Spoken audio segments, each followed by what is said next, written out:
Ladies and gentlemen, boys and girls, welcome to the show tonight. Thanks for joining us.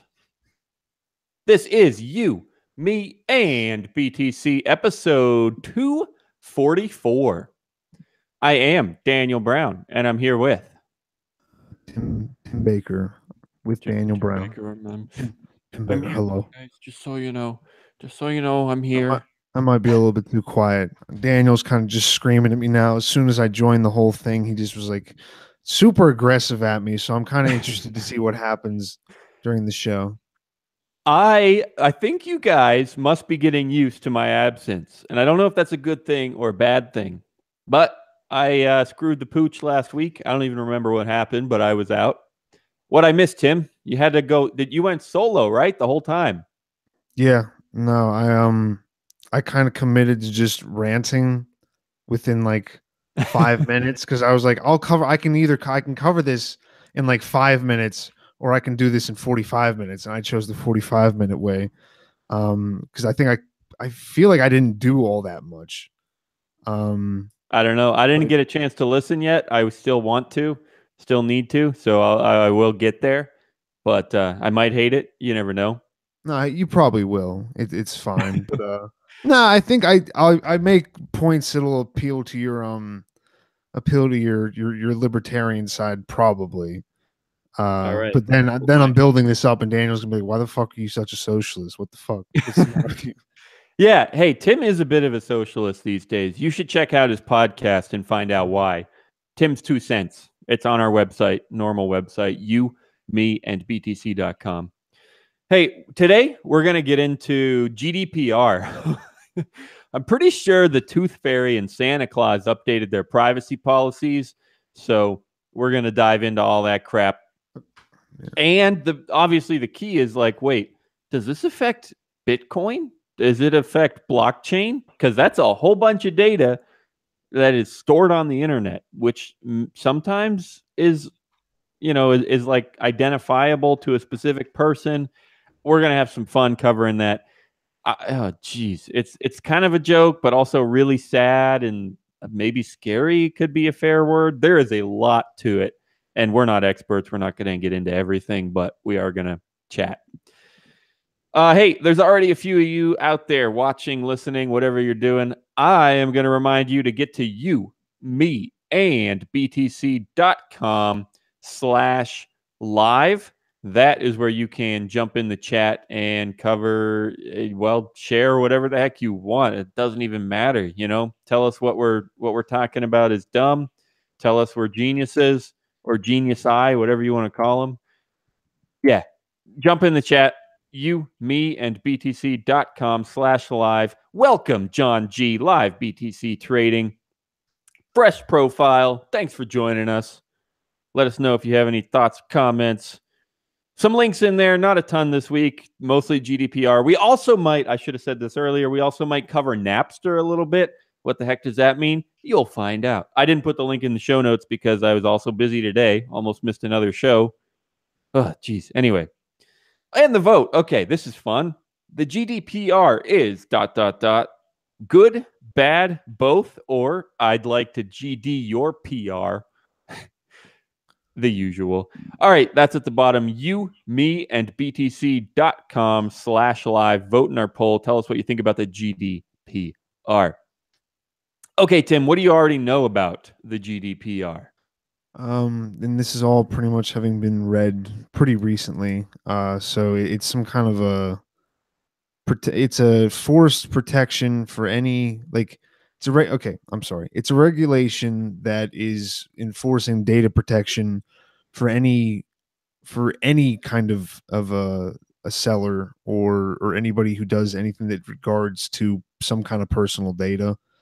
The GDPR claims that primary it's or aims to primarily to give control to citizens and residents over their personal data and to simplify the regulatory environment for international business by unifying the regulations. And this is all I've done for like my entire show. But I already see this as kind of like this is the whole this sounds like a really good idea, but I do think this is a bad idea. That is yeah, for anyone that hasn't listened yet, that is how Tim's 2 cents works. He takes both sides of every issue or ism. He goes through, belief systems or whatever. And that is often how it ends up. Well, it sounds great, okay? Everyone thinks it's perfect. The problem is it's not. Which actually let me go ahead and play this. It's a fresh beat that I got for Tim's show, which applies pretty well here. Let me see if I can find it real quick. I just can't. This is my drop. Not really, but all right, let's hopefully geez, it's not going to come through. I got to switch the audio. Bear with me. This promise is going to be worth it. This is pretty much going to be what the show is. All right, we're good now. Wait, isn't everybody at war over atheism? Atheism? No. We've learned to get rid of all the isms in our time. Yes, long ago we realized isms are great for those who are rational, but in the hands of irrational people, isms always lead to violence. There you have it, the one truth. Isms are great until idiots get a hold of them. That's what Tim covers. Anyway, so how's this apply to the GDPR? Why is it great until all these idiots get a hold of it? That's what I was going to. I don't think it's necessarily idiots. It's just like people who irrational people. Yeah, well, because like in any kind of a group, it seems like the most dedicated, the most what's the word they always use for radical, like the most radical people in any group are normally going to be the loudest voices. So it gets turned, whether that's idiots or powerful, but like this thing telling everybody that they have to keep this personal data and build all this protection around it. I'm sure that the companies building this stuff are going to have no problem being like, yeah, no, you probably need a back door to this. You need all this stuff or whatever. Because why wouldn't you if you were government? Like, yeah. I'm not even thinking this is like a bad, like it is. I don't like it, but especially if you believe in it, or even if you just want power, like either one of those, if you are an ideologue, you will both be tempted to just use this to spy on people more and just have a better way of harvesting data, I would think. Because, I mean, that's what a lot of the stuff in here is already kind of, it's not forced, but any of the big companies do have this thing where they're like, no, or I guess they haven't yet. Have they? Is Twitter, is this anything like what we have in the United States? Do you have any idea?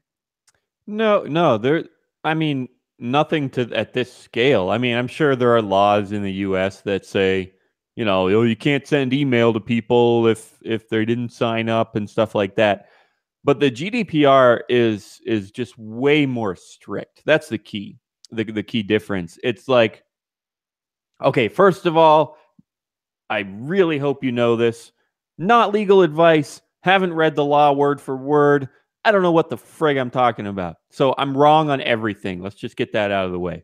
But if I wasn't wrong on everything, I would say that, it's way more strict. They want you to list specifically, which vendor, like who are you working with? Like say Google Analytics. I have Google Analytics on my site, so I need to list that to my users.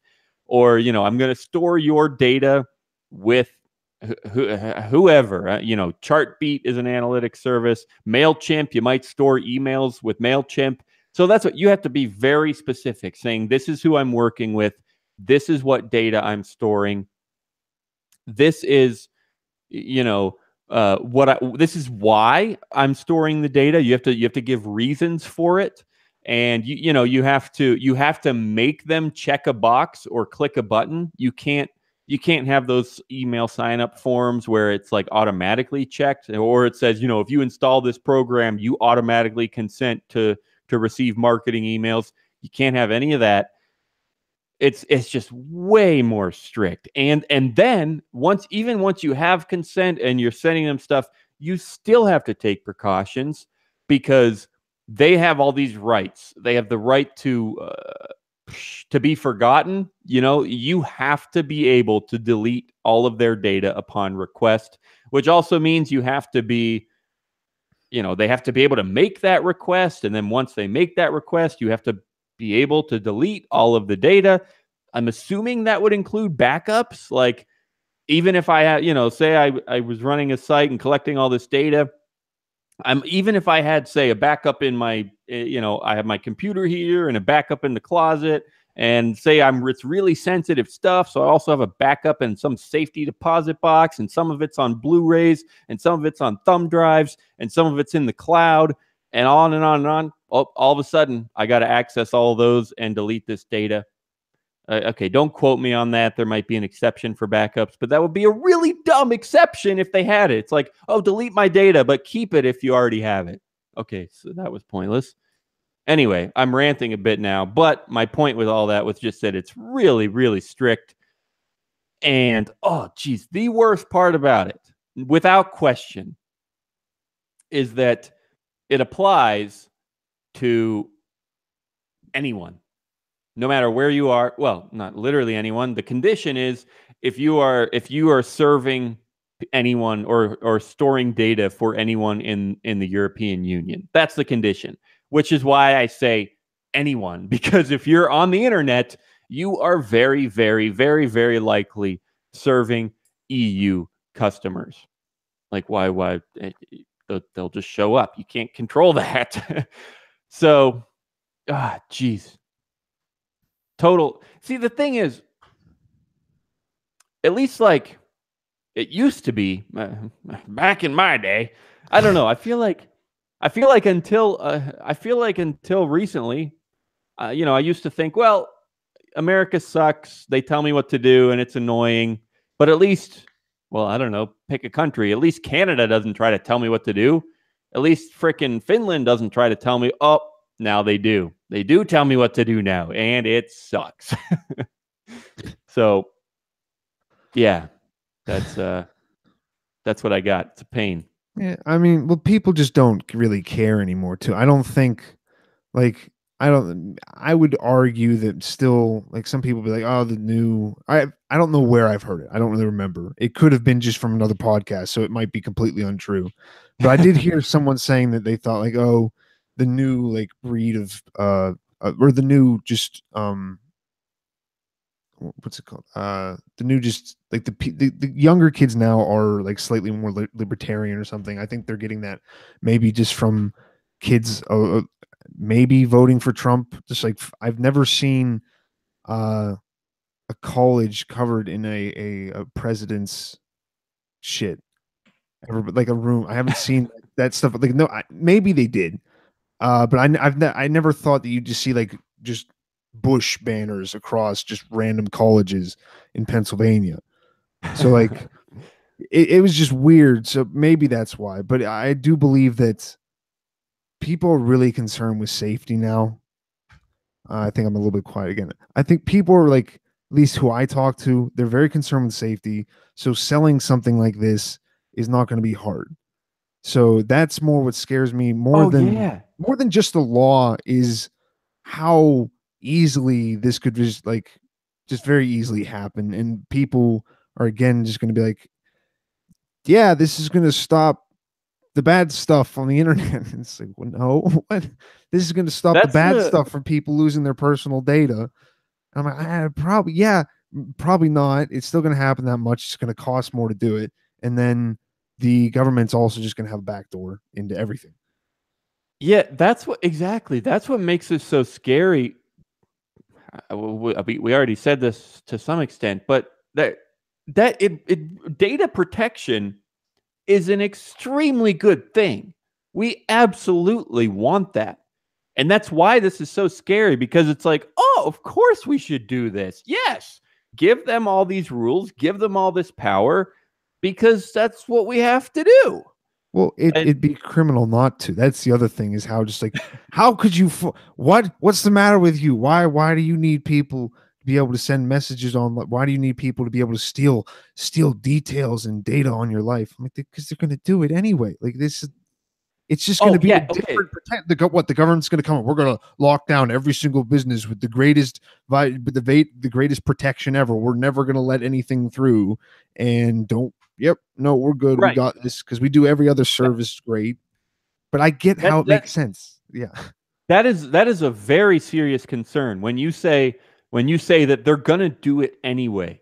All the bad stuff that happens on the internet with data, this law will not stop that. And the problem is that what this law will do is make people feel more comfortable. They're going to browse the internet. They're going to drop their email address all over the place because they're going to say, well, if they can't use it badly, it's against the law. Why would they email me a bad thing?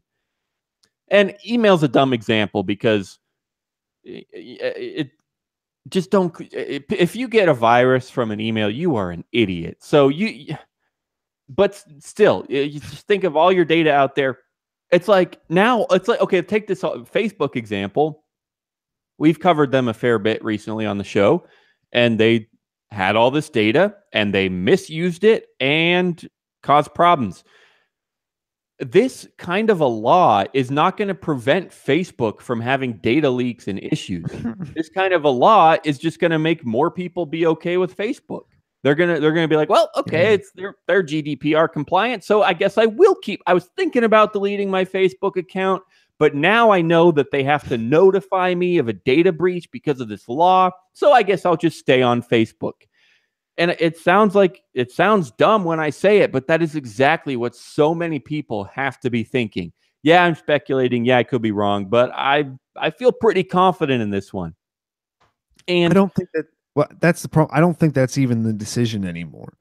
It doesn't seem like because it is one of those things where it's like, let's just go with the first thought about this, and that's what I'm like. Kind of what I'm trying to say is, as far as like, I get we should protect everything, yeah, but then it's like you don't think about then, well, why? Like, I think people maybe just believe this would be the only thing I could think of that the government just spends all tax money on this, on like actually helping the stuff or doing it. Like everything's underfunded, everything's like barely kind of hanging on, where it doesn't really work that way. But I think we still kind of believe that things should be like we want things to be better than they were in the 80s on an economy that is so much worse than the 80s. Like we want all this free stuff. We want all, I'm like, our economy, like, yeah, we can keep supporting it, but the only way we keep supporting it is by then just having a bunch of wars all the time. So if you like that, then, but I'm getting off too much there. But I think that if I had a privacy policy, it would say something like, I can do whatever the heck I want with your data. I promise I'm going to sell it to everyone I know. So there you have it. Like, people need to assume, no matter how, even if a company is extremely benevolent, like it's just like with Bitcoin, no matter how nice your Bitcoin wallet provider is, they could still get hacked. Like that, you have to assume that things are going to go wrong. And making laws like this does not help people assume that things are going to go wrong. You have to be extremely careful on the internet and with your information if you want to be. If you're worried about it, you should not be putting it on Facebook. But now people think, oh, they can't share my data and they have to, I have the right to be forgotten. So I can just click a button and delete it from Facebook at any time. Even though I think I heard a stat once that they are the #1 consumer of Blu-rays because Facebook backs up everything on physical media. And they buy thousands and thousands and thousands of Blu-rays. Again, don't quote me on that, but I'm pretty sure I heard that. And it's funny, even if it's not true. So I really hope that's true. That's the thing. It's like, that's part of why I'm thinking, or that's part of the reason why I think that like we don't care anymore, is because about like giving it over to them. But I think like most of the high-end tech guys are like, yeah, no, let's do this. Like, they're super receptive to it. If you listen to them talk, they're all kind of for it. So why do you want to it's always, we want to mesh the government and business together. I'm like, that's fascism. What are you talking about? We libertarians or even conservatives say all the time, they say how regulation makes it harder to do business. It makes it harder for businesses to compete. It drives out the little guy and helps the big guy. And you say that all the time, but people don't pick up on it. People don't notice it. They don't believe you. They're like, yeah, Walmart's really big and that's problematic, but did the government really cause Walmart? But like, no, we need here's more the thing, government guys. and more. Here's the thing, kids. You're seeing it happen right now. If you didn't believe that before, if you don't know how Walmart came about, if you don't know how whatever Exxon Mobil and BP came about, and the freaking or the mortgage crisis, like that's one of the bigger things, is like exactly what you were talking about before, where if they do this with the protection and then they did this like rubber stamp, they did that for the mortgage crisis, and they were just like, fuck it, just everybody just go. Like that is also a problem, because the government, their seal of approval should be worth a lot more than, yeah, we're pretty much just giving money out right now to see what happens. And then, I mean, who goes, like, we're not raising your standard of living, so we might as well create a housing boom. So I could see that exact thing where, yeah, what you said, people are, yeah, no, this is great. And then Facebook will love that. They'll be like, yeah, no, we are approved by this. Exactly. And, oh, sorry, this was the government's fault. Sorry. With Facebook, I don't remember if this came up on our show before or if I was talking to other people about it, but that is the concern. When Mark Zuckerberg goes to Congress and testifies, the concern is that the reason that's such a big problem is because Congress says, hey, do you think we should regulate social media? And Mark Zuckerberg says, oh, heck yes. Social media is dangerous. Yes, let's regulate it. And then the next thing Congress says is, okay, how should we regulate it? Can you write up some potential draft legislation for me? Okay. Now that's great. Now there's totally going to be another Facebook. Like, don't check and here. then I want to finish this point. Like I said, you're seeing it right now, because with this GDPR crap, this week, May 25th, this week became the week where, I mean, that was about a week ago, but whatever. This is the time when all of a sudden it's that much harder to make a website. We used to love the internet because anyone could do what they wanted on the internet. There was tons of competition. There still is a fair amount, but all of a sudden, as of this week, it is that much harder to make a website without getting in trouble. And I think just 2 weeks ago, I'm fairly certain it was on the show, but I was joking how as a kid, I used to wonder like, oh, I want to have Olympics and prizes and races at my house, but do I have to talk to the police about that? I don't think I'm just allowed to give people money and compete or whatever. We're seeing it happen right now. All of a sudden, one day passes by, May 25th, and it is that much harder to build a website, to build a business, to write a freaking blog, whatever the heck. There you go. We're seeing it happen. That's all I'm trying to say. Case closed. Yeah. It's spooky whenever you think about it for a little bit too much, because this is how you go down the road then of censorship very easily too. Oh yeah, it's like, because that is the big problem. I'm sure it'll probably still start when everybody's like, yeah, no, we love everybody. Like, if I have to pick a kind of censorship, I'll pick everybody should be happy all the time, happy. Like, we love everybody, we don't care. And then 10 years later, the power that then goes, we're only keeping one group of people around, and gets rid of everybody, is going to just use the same thing. And that's worse censorship in my opinion, but the one just translates to the other, because every time, like, I don't know what happened before, because I've only been alive for a while, but like Bush he kind of started it, I don't know what they're called with the president, but they take like special, I want to say electives, but I know that's not the word, but like powers, and then normally executive orders or something like that. So then Obama came in, didn't rewrite any of them, didn't change any of them, didn't get rid of things that he said he should, because again, if you have that power already, you kind of want it. So the censorship, it could very easily come from this, and that's bothering me just because, like you're saying, with the internet there is so much competition, but that's not just with businesses, that's also just with like ideas and just the kind of what the internet is. And not to, I sound too much like a Reddit post right now, I think, like we're just like the internet's just this great free-flowing place of ideas, but it kind of still is. Like stuff isn't completely gotten rid of as far as like thought wise, and I mean, I don't see it getting better.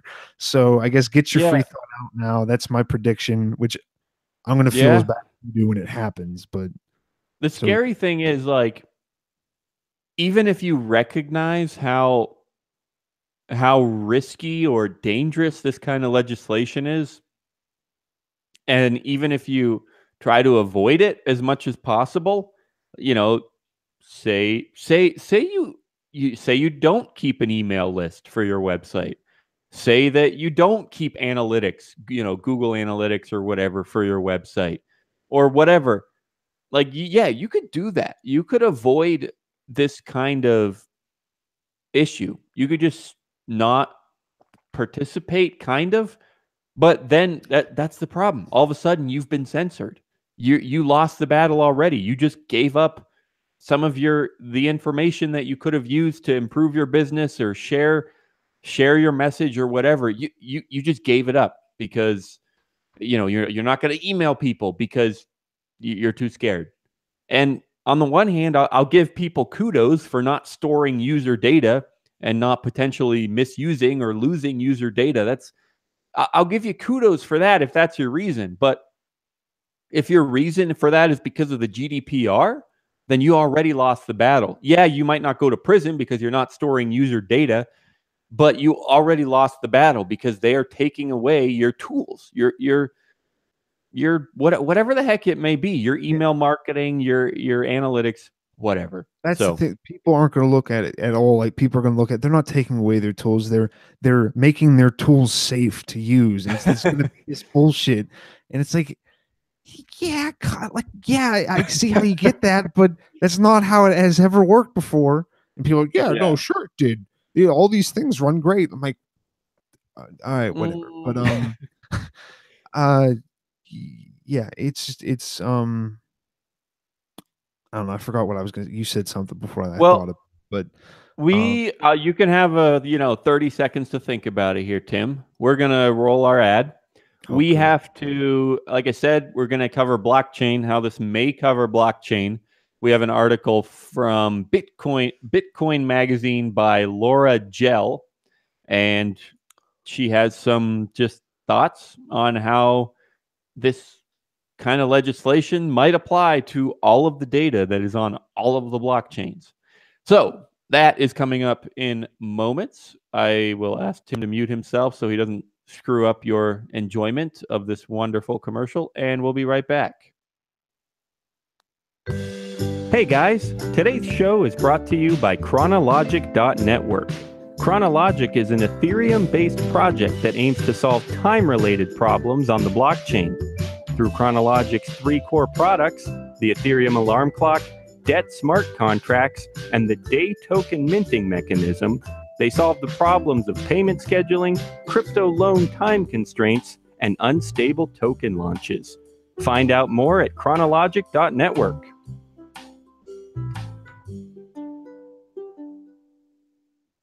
Alrighty, so blockchain. Yeah, I didn't even think of this until, I guess today, till I saw this article, and I was like, oh yeah, does this apply to blockchain?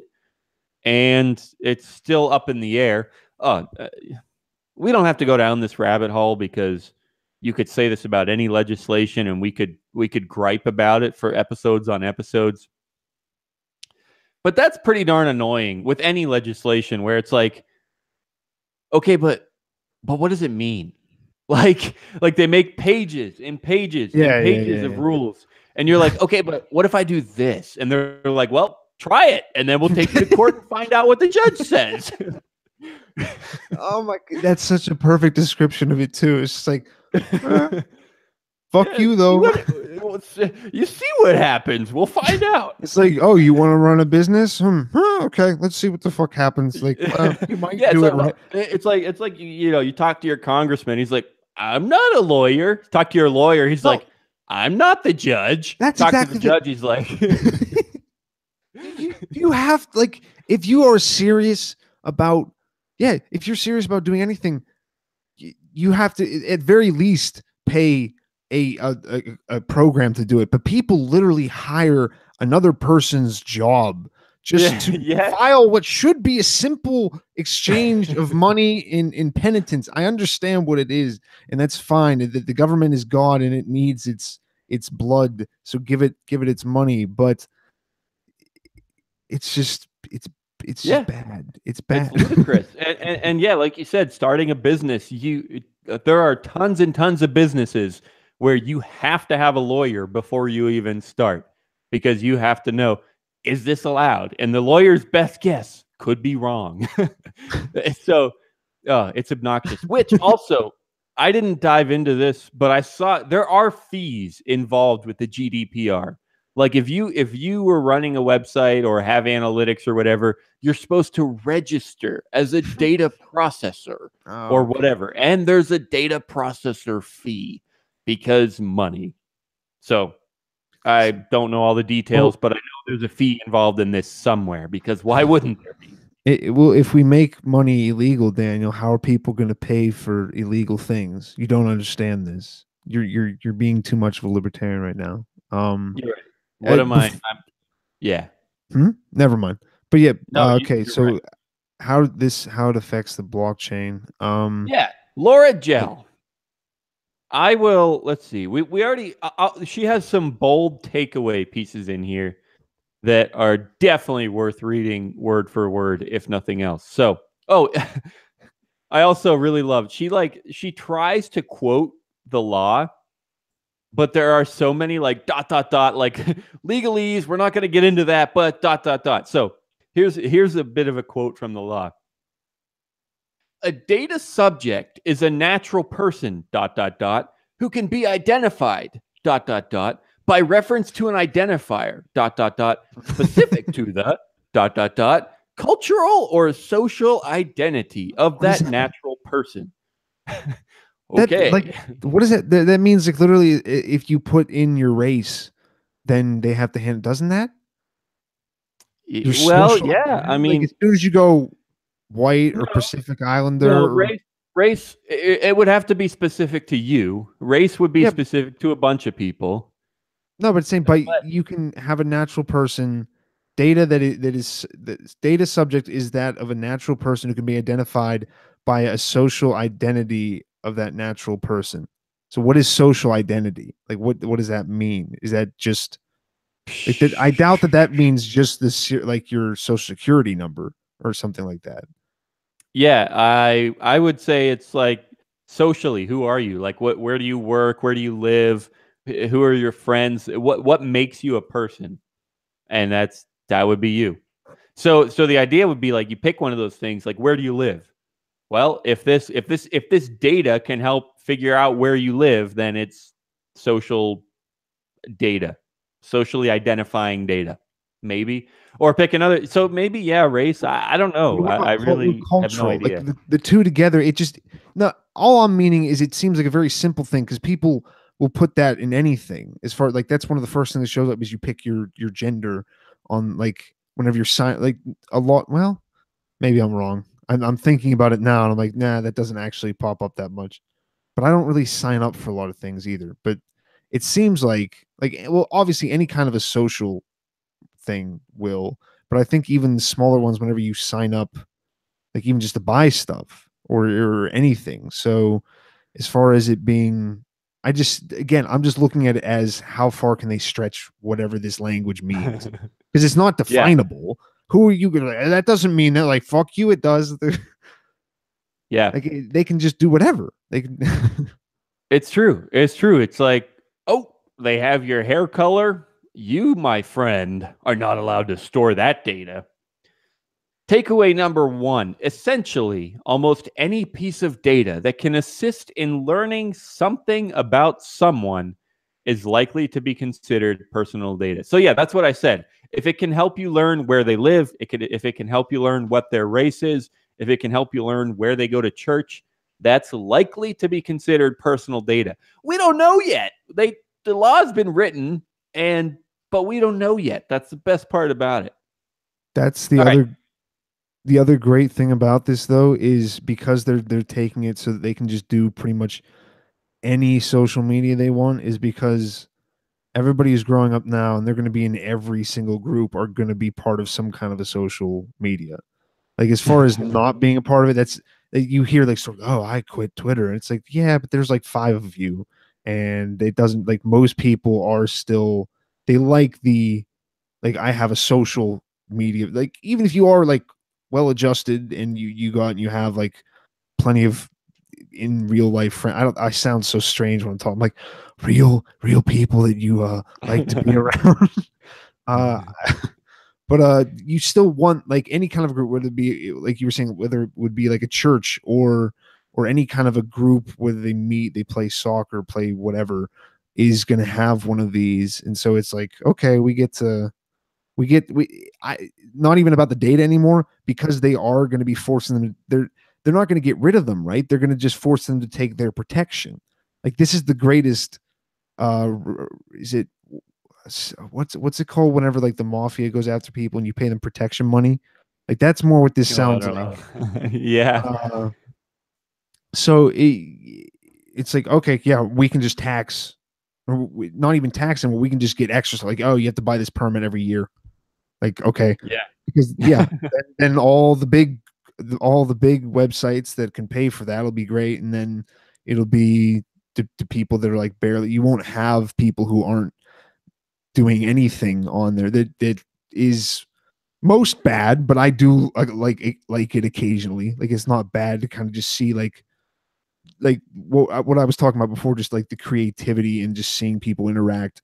Most of it is shit, but there are kind of redeeming values, I think.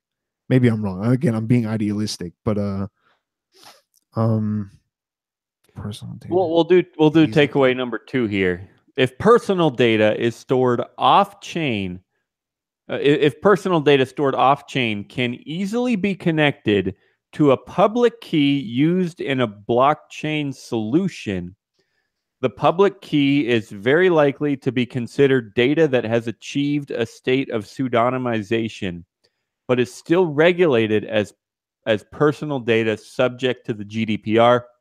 So there's a lot that could mean, but it sounds like, pick some sort of blockchain solution. Well, there's Bitcoin itself, and that can be used for some of these solutions. But there's also, like Steam It, the social media that's supposed to be on the blockchain. That's Steam It, or there's some Steam It clones out there. Those have data that is not exactly stored on the blockchain, but like it's linked to the blockchain by means of like a hash or whatever, which we don't have to get into the specifics, but it's like we've done episodes before about storing art on the blockchain where you don't store the art, you just store the hash of the art, and then that's linked to your public key, which, it could, you could even transfer art on the blockchain, stuff like that. That's the kind of solutions that you could think about here, where it's like, well, I say it with social media, like where it's like, well, the data's not on the blockchain, so it's not like every computer out there is storing it, but it is like accessible and like linked to this public key, which is part of the blockchain. So I don't know all the answers there. I don't know any of the answers there. I don't know what's allowed and what's not allowed and how any of that would be defined.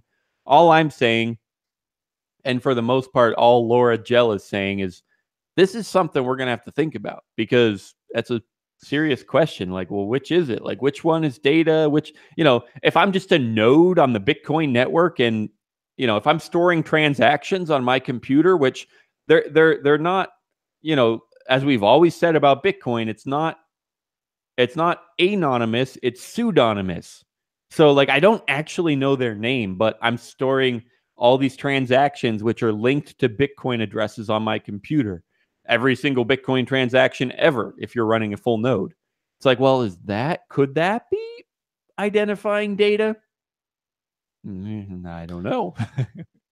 Remind me, or I'll talk whatever, if you don't mind me going off on a little tangent now. But what we were talking about, like how easily this could be used, and I was saying, do you want me to talk about this after, like you making a point? Go. Okay. You're good. I'm done. I'm ready to move on to the next well, next no, takeaway when you're that's done. The problem is I was going to take it back. Okay, you're cool. I'm looking at Reddit Cool. because that's kind of like how I base at least the people who are going to who at least engage in most social media. It seems like, and yeah, most of them are kind of positive because they're like, yeah, no, this is like it's great because they're going to they have these new laws that protect the privacy of EU citizens, and I'm like, what? And they're going to implement a right to be forgotten. Exactly, like I think you said that before. Yeah. And then someone's like, can I get fined if I'm in the US? And like, yeah, well, if you obtain any identifiable information for any EU citizen, you are meant to comply. But I don't know how it's supposed to be enforced. Yeah, but yeah, the person was just like listing like the person who first commented, well, you have to say yes to cookies. And I'm like, oh, yeah, I'm sure you do. Yeah, they're not gonna have extra layered cookies. They wouldn't do that. That is one thing that, in a similar way, the EU has been way more strict on that for a while. I think they have those cookie laws, which is why you see it on some websites where they have to tell you, oh, we use cookies, just so you know, and you have to click OK. It's like, oh yeah, you can use this now. It's whatever. Even though I buy the internet from 2 different companies. Although no, I always forget Daniel has like some weird name cable, but it's Cox. Yes, Cox. Not anymore though. They take forever. They're on what? You're on what? CenturyLink. Central. Okay. All right. Takeaway number 3: preserving the ability to have public keys deemed anonymous. That's a public key would be your Bitcoin address. That's a public key. Preserving the ability to have public keys deemed anonymous under the GDPR is arguably the most critical issue of concern for any company leveraging blockchain technology and dealing with personal data. Yes, that makes some sense. If you're going to be having a blockchain where you're storing all this public key data, yes, you have to know whether or not that's regulated. And guess what? We don't know. So let's have fun, kids. Let's see what happens in the next 5 years, and we'll just figure out after that. We promise we'll have it all sorted out. We'll see who goes to prison, and then we'll know. They just, I mean, that's the thing. They just like write new shit all the time. Like they never stop. I know. We joke about like not being able to read all the laws from the past, but like you couldn't even read all the laws that came out today. No, they just like, like this is 1,000 pages for what? What did you do? It's just this new tax on beverages. Taxing sugar. Oh, okay, that's good. You needed to do all this. At least the British were just like, give us shit.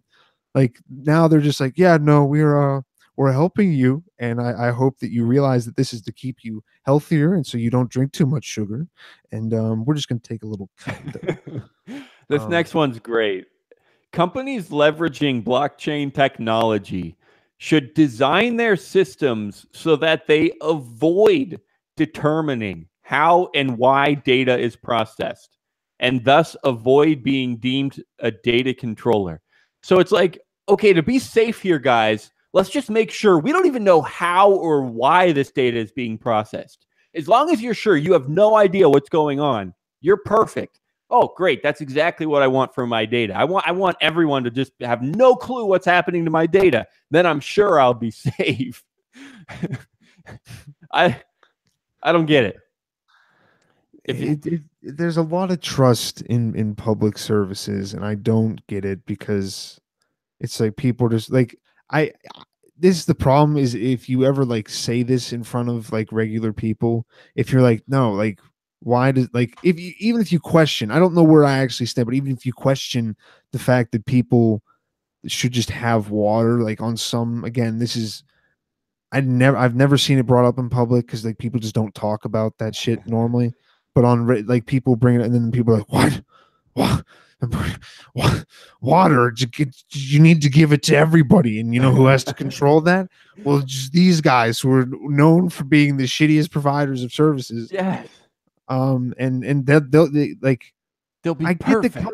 I get the companies are shitty, but generally companies don't just go, nope, you don't get this anymore. We found you non-compliant with our safety measures, and like normally they just let shit blow up, which is fine. Like I at least kind of like feel like people they're like, oh no, but the things are defective in a private economy, and there's just terrible things that can happen, and we need to make sure we have somebody watching that. I'm like, it happens anyway.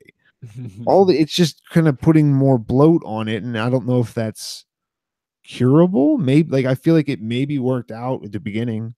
I think I say that for a lot, but it seems like I like the first couple 5 years of anything, because that's when it's still like we're actually gonna go do something, and then it kind of is like, Yeah. oh well, this is kind of cool doing this shit, so we're gonna kind of stay here. I could imagine Amir Taki saying that about Bitcoin. He's like, it was great for a while when you could buy drugs with it. Now everyone's just like, ooh, remittances and social media on the Yeah, no, it's just become kind of so like just commercialized at this point, which yeah. That's isn't why a bad, like that's what is going to have to happen if the price is going to stay up. And I mean, we've talked about that so many times before too, but that's why I every week I think about this. If I'm looking for stuff to read about Bitcoin, I go to CoinDesk and I'm like, really? Like, oh, this president said they might have interest in Bitcoin. Or, oh, the Verizon CEO thinks that blockchain could be the solution. Like, stop. Like, that's all it is. Or like, big people saying big things about Bitcoin, which probably don't mean anything. Well, anyway, I think it's like around that time, like what I said, where people realize that you can't really fight for that. Like you do, if you're going to be any kind of a movement that gets people, you can't be like, we're going to do whatever it takes, and we're just going to smash through everything. We're going to get people, we're going to get rounded up and thrown into jail for using like. If people went like really hard with the privacy aspect or just develop new coins like that. But if you want like a good public, like a good public representation, it does kind of need to become, well, they're kind of like working to fit into the pre-existing system, and make sure that we can better service the banking industry, because that's always a good idea. That's all we need is better banks. Yeah, the banks tried to help you. They didn't give those loans out, except the ones that did. We just need faster horses. Yeah. Screw the friggin' cars. Flying will never work. Flying and cars are very dangerous, Daniel. They're terrifying because, yes. Here's the thing. Maybe this is bad. Maybe true anarchists or libertarians would hate me for this, so let me know what you think, Tim. I mean, probably. But there are plenty of times in my life where whether it's flying or driving, either way, traveling or whatever else I'm doing, eating frickin' McDonald's, whatever it is. Yes, I know the government sucks. Yes, I know that these big companies, American Airlines or Delta or whoever, they're kind of in bed with the government, although they also probably hate the government for all the taxes and crap. Yes, I know all these people are terrible people. They're big companies. Walmart's a giant company and they do terrible things. But when I'm 30,000 feet in the air and I'm like on the other side of the country in the next 2 hours, like that is pretty freaking nice. What, you don't wish you grew up in the 50s where you died in your hometown, Daniel? You never left it. You stayed there. Yeah, you kept the wealth inside the town. It's more controversial when I say something like that about roads, because obviously libertarians and roads have a history. But no, really, go say what you're gonna say. I'm sorry. As dumb as the government is, as much as I hate that they take my money, I am still often extremely content when I'm driving down the road, making it to where I want to go, and I don't have to pay a dime. Yeah, right. Well, yeah, that's the thing is because they've trained us enough to not think about it. I think that is probably the libertarian answer to it. But I also do have to admit that, yeah, probably the roads probably wouldn't be as good this quickly if the government hadn't thrown so much money into building them on behalf A of oil, lot. on Yeah, behalf the of New fucking Deal, oil interstate. companies. Yeah, Yeah. but they did it so that they could no, we need more drivers. Go fucking do it. We'll give you more money. Shut the fuck up. Like they especially the oil they were fucking huge, and then that's kind of like what we've been based on for a while, it seems like. And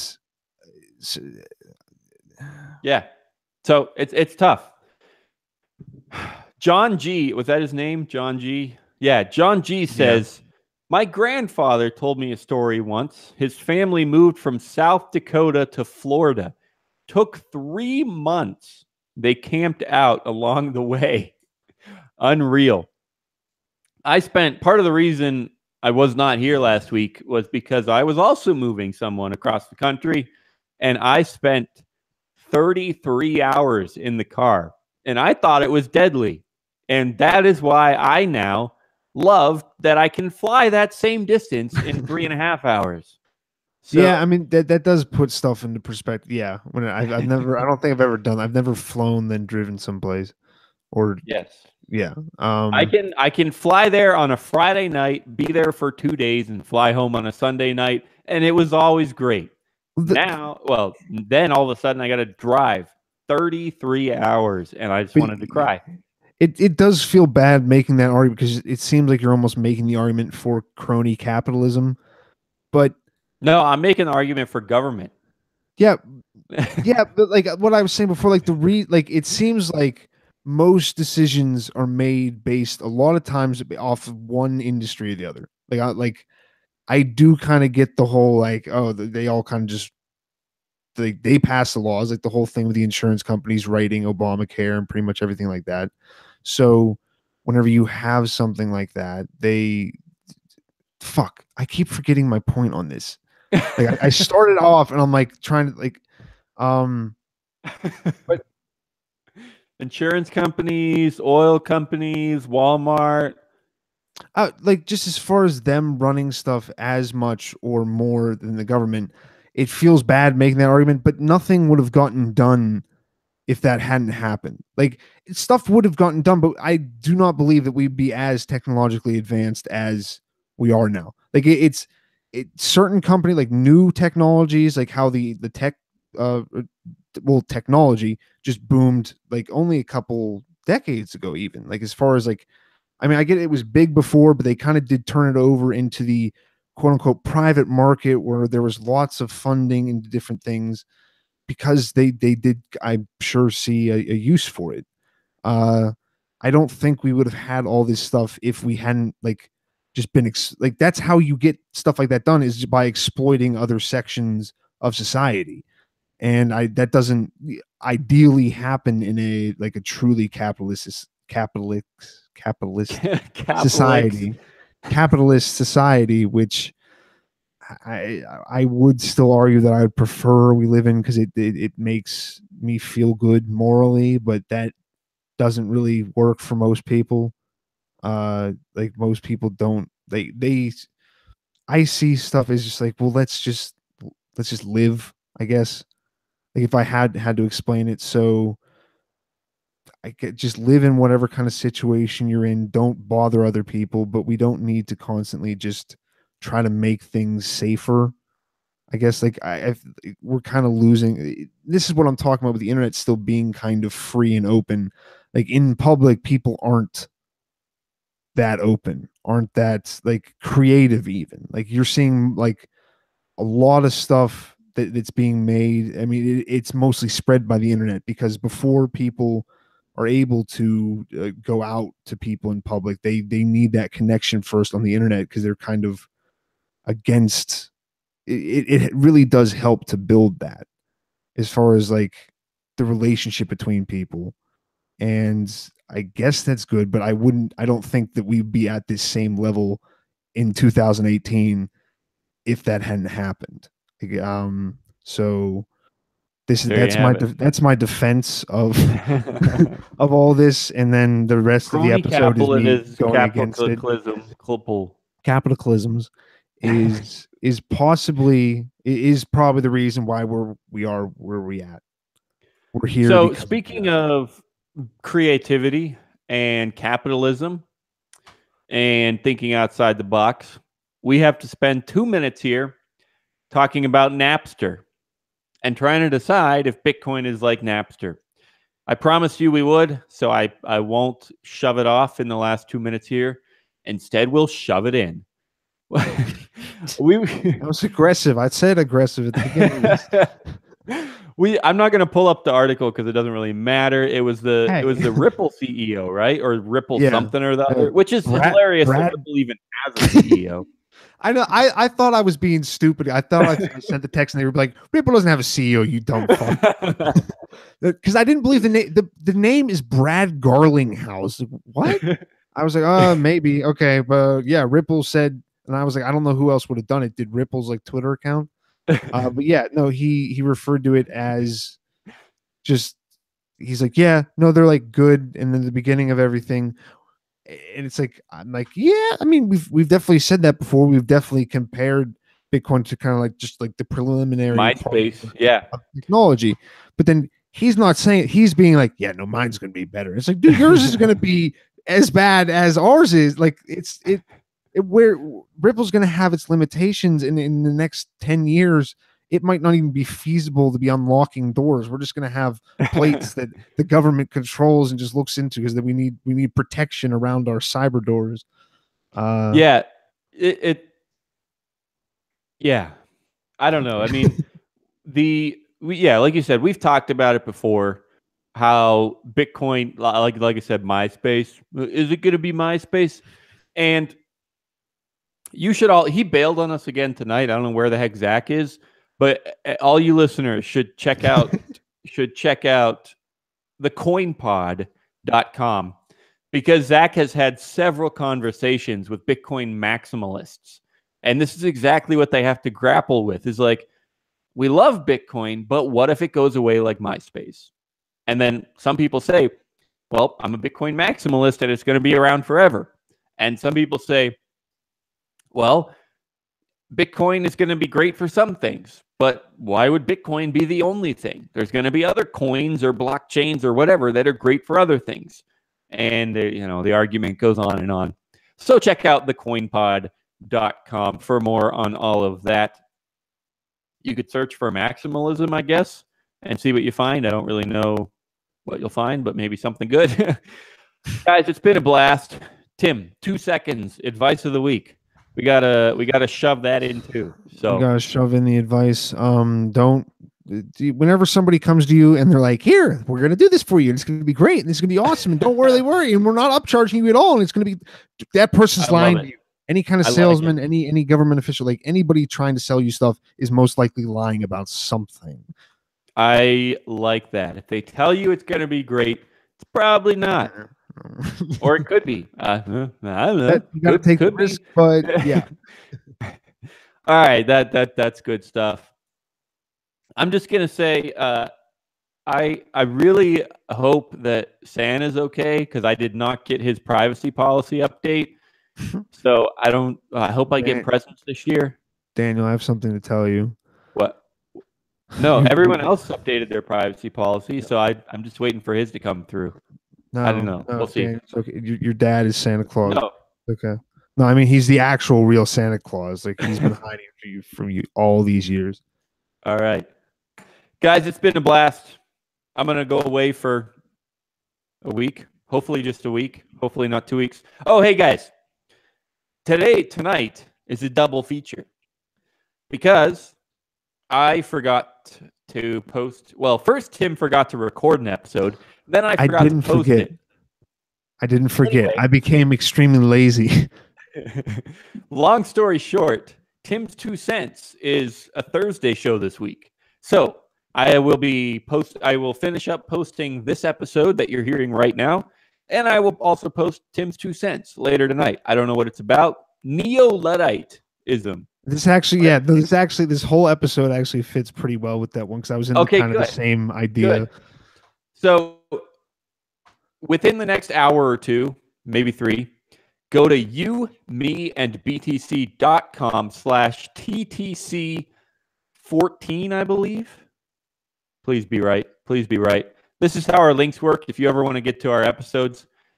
Yeah, TTC. Yeah, last week was 13. So umeandbtc.com/TTC14 will get you to the episode in the next few hours. The TTC stands for Tim's 2 cents, if you didn't know that, but you can get to any episode with that format. Daniel. Like I said, it's been a blast. I'll be back next Thursday, hoping so anyway. You never know. Sometimes I disappear. We love you. You, me, and BTC.com. Peace. Bye, Is there anything else I normally say at the end of a show? No, Hey, that's I guess I terrible way should to send yourself off because now if you do die, people are like, did he do it on purpose? Yeah, it could happen. Hey, I do want to throw one more quick thank you to our sponsor, chronologic.network. They have all kinds of time-related innovation on the Ethereum blockchain. There is so much to learn about at chronologic.network, so feel free to dive in over there. They have an Ethereum alarm clock. They have a debt smart contracts and all kinds of other stuff to look into. Time mints. They have